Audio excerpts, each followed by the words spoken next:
Welcome back to our channel.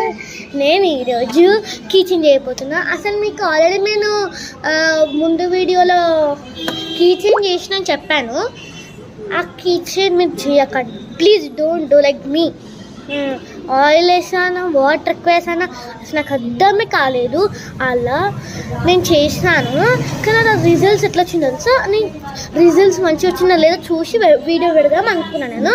కానీ ఆ results చూసేదానికి నాకు వీడియో చేయబుద్ధి కాలేదు. ఆ రిజల్ట్స్ ఏమొచ్చిందంటే ఐస్ వచ్చింది. కానీ నేను ఆయిల్ ఎక్కువ వేసాను, వాటర్ ఎక్కువ వేసాను, అలా కరిగిపోతుంది.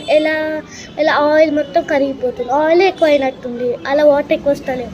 అండ్ అందుకే నేను మన యూజ్ చేసిన కిచెన్ జార్ అవుతుంది, మనం దీంతో చేసేద్దాం. ఇలా లోపలైతే కొన్ని స్టార్స్ అయితే తీసేసిన, కొన్ని స్టార్స్ ఇలానే మిగిలిపోయాయి. వాటర్ ఉంది కదా, అందుకే వాటర్ వేసాను కదా. అయితే మనం ఇవాళ స్టార్స్ అనేది బయటికి తీసేద్దాం. ఐస్ నేను స్టార్స్ అయితే తీసేసిన. అసలు నేను లోపల ఉన్నది అంటే బెడ్రూమ్లో హీట్ ఎక్కిపోతుంది. మా చెల్లి అయితే నన్ను కొట్టింది కదా, ఒక పిచ్చిది ఎట్లా ఉడుతుంది అట్లా ఉడుతుంది. ఫ్యాన్ ఆన్ చేస్తాను, నా హీట్ ఎక్కిపోతుంది. అమ్మ cool. Hello guys, fan on చేసి మా చెల్లి మళ్ళీ వచ్చాను. మళ్ళీ ఒకసారి కొట్టినావు అనుకో, నేను ఇంకొకసారి నీతో ఆడుకోను అని చెప్పేసా అంతే. సారీ అక్క అని చెప్పేసి వచ్చేసింది అనమాట. అట్లంటే మొత్తం పెట్టుకుంటే ఇప్పుడు మనము దీనికి పెయింట్ వేద్దాం. దానికన్నా ముందు పెయింట్ వేసే ముందు మనం ఒక పేపర్ తీసుకోండి, దానిపైన మీ నేమ్స్ రాసుకోండి. నేమ్ ఎంత చిన్నగా ఉంటే చాలు. నా 6 letters కాబట్టి ఈజీగా పడుతుందేమో, నాకు అర్థమైతే లేదు. చూద్దాం, నా నేమ్ రాస్తాం దీనిపైన, ఓకేనా గైస్. Paper and 1 sketch. మనం స్కెచ్ పని చిన్నగా కనిపిస్తుందా?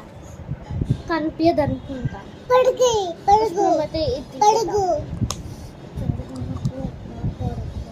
నువ్వు సైలెంట్గా ఉండు. కృతి సైలెంట్గా ఉండు. కృతి కుటుంబం వచ్చిన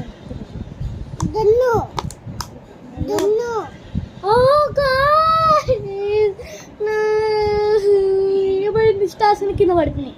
నేను నెక్స్ట్ వీడియో చెప్తా, టైం అయిపోతుంది. నా స్టార్స్ ఎత్తేసిన. సైలెంట్గా ఉండు కృతి. చూసారా గైస్, ఇట్లనే ఉంటా మా చెల్లె, ఇంత మారదు. నేను నేమ్ రాసేసి